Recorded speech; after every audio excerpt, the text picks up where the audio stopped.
Welcome to Hal Holmes 2013. This is the beginning of the Kennewick Man story that began here in 1986, 1996, and 2006. We will begin in 1996 when Jim Chatters discovered or received the remains of the Kennewick Man, a 10,000-year-old person raised from the sands of the Columbia to bring forth a message from 10,000 years ago. Our story starts here when we begin to research the origins of the Kennewick Man. We start on the Columbia River. Here you see our geology camp group. And we ended up with the Kittitas Man out at Vantage, following the Columbia River up and also following the Mazama Ash, because the Mazama Ash, as you see in the picture, was an overlay of the Kittitas Man, which gave us a time index, how to place him in time. And the same thing is true as the Kittitas Man. There, the Mazama Ash, an 18-inch layer of ash, overlaid another archival site. And finally, presently, here we are with building stones from what you might say was the Mazama Ash. Of course, this is pearlite volcanic ash, but this is what we're building with now as a result of all those studies, ironically, put to use. So how did the Kennewick Man actually start? Secrets of the Kennewick Man? Who is he? How did this story begin? Did it just come down from heaven? Or did it rise up from the shores of the Columbia River? Let's see.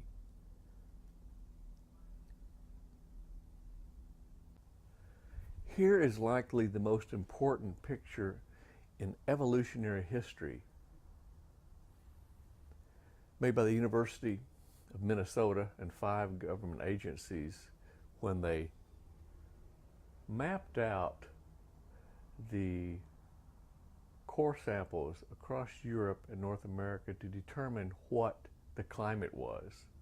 A climate that we now see is totally different from what we thought had happened.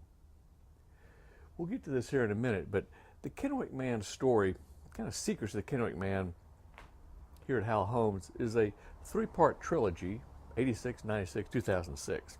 We'll call it The Hunt for the Kennewick Man. That began with Jim Chatters when he presented his story on 60 Minutes. Professor Farkas and myself understood at the start he was not just a skeleton from the sands of the Columbia, but a man with a message from 10,000 years ago. The hunt was chronicled in 10 years of Toastmasters International speeches, ending in 2006 in Spain, where I went to interview the Basque people who spoke Euskara, probably the world's most ancient spoken language. We just figured that from all of our studies that they very likely migrated there from the Garden of Eden, the Sea of Marmara, southwest of the Black Sea. And the Michelangelo Code that we'll see in these pictures is the prop put together used at Vaughan English University in Grados. And keys to the code began in 1986, in the first segment of this trilogy, with a personal meeting with Pope John Paul in Christchurch, New Zealand. Punctuating the hunt were world events like oceanographer Ballard and the Black Sea inflooding that allowed pinpointing of Noah's Ark legend during the deglaciation period, following the Ice Age maximum of 18,000. And it was a lot of study and follow reading of Pope John Paul's renditions, poetic renditions of Genesis, that actually gave a lot of clues and insights to where we might be guided in our search. Our most likely scenario, actually, for the Ark was an improved pole village house that washed up ostensibly at Hagia Sophia at the Bosphorus around 5700 BC.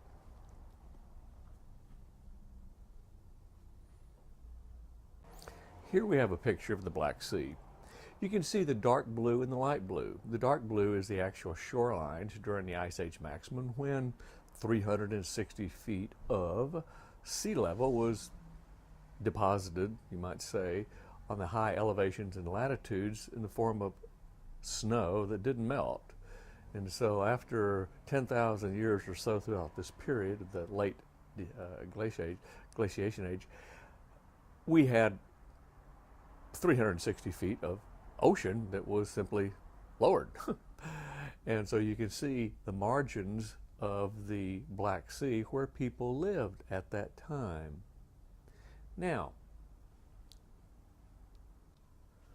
what changes the entire paradigm of human evolution is this map right here. This is one of a series of maps in our study guide book.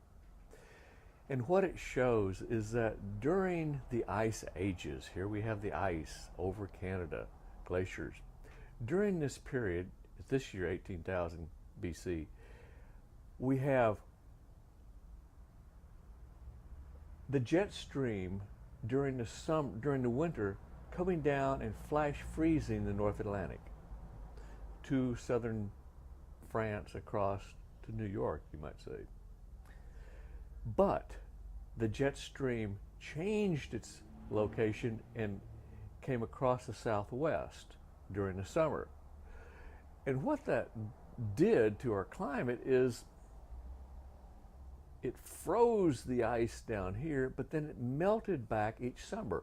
So we had cold, cold winters, but rather warm and sometimes hot summers. Quite an extreme in climatic conditions. But when you begin to think about that and put that in the context of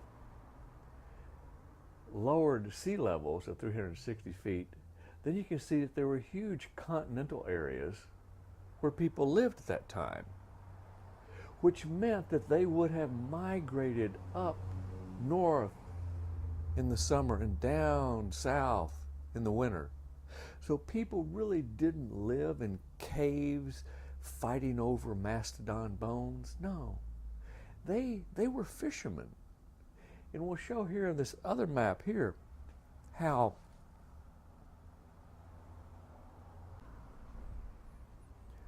people lived and fished offshore, you might say, in this period of time, because there were huge, thousands of square miles of coastal shelf line that connected nearly India with Japan. And this was interesting because the archaeologists or anthropologists and genetics determined that the Kennewick Man was very likely related to the Ainu of Japan. Well, the Ainu of Japan were related to the people who lived and migrated and fished along this entire coastal area. This was called Sundaland, a continent almost connecting with Australia. But when you put this together with this, which is the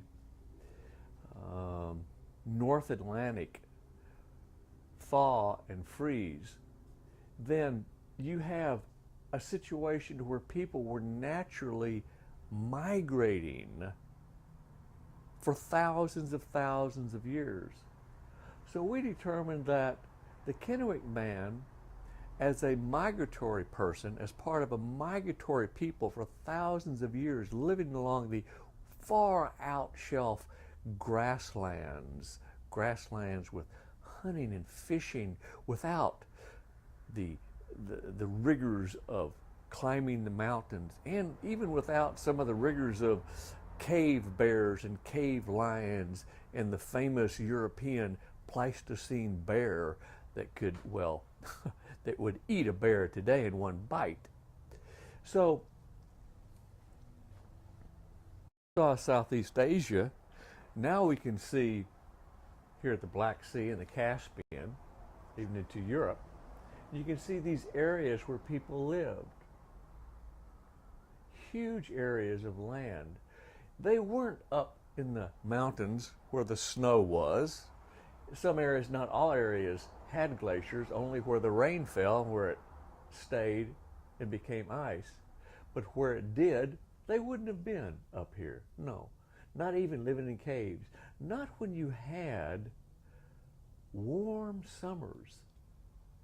and they would have had their houseboats and their pole villages and lodge pole villages and homes all along this area.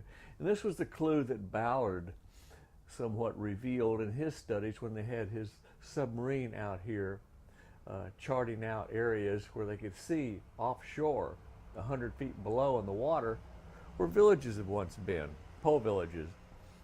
So then we studied Gilgamesh and figured, based upon wind and tidal currents of what they call the Pontus Sea, a recharge event when, as we know, 360 feet of sea level melted as ice in high elevations and latitudes, that this area would have been flooded periodically by these rivers during the early summer melt season, especially when the rain started again. So we would postulate that where would Noah's Ark be? Where could we say?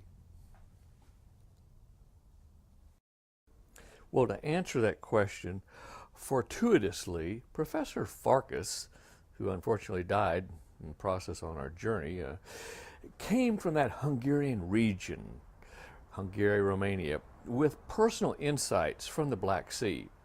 And when we started our original study that day after Jim Chatters presented The Kennewick Man on 60 Minutes, when we were charting out the geology of the Columbia River Basin and the Mazama Ash there at his site, we both came to the conclusion that very likely, in order for this Caucasian to be at this spot, he would have had to come from some part of Europe. As we've already determined now, we knew that the sea levels, being what they were, would have provided literally offshore continents of flat lowlands, of grasslands for people to hunt and fish and travel.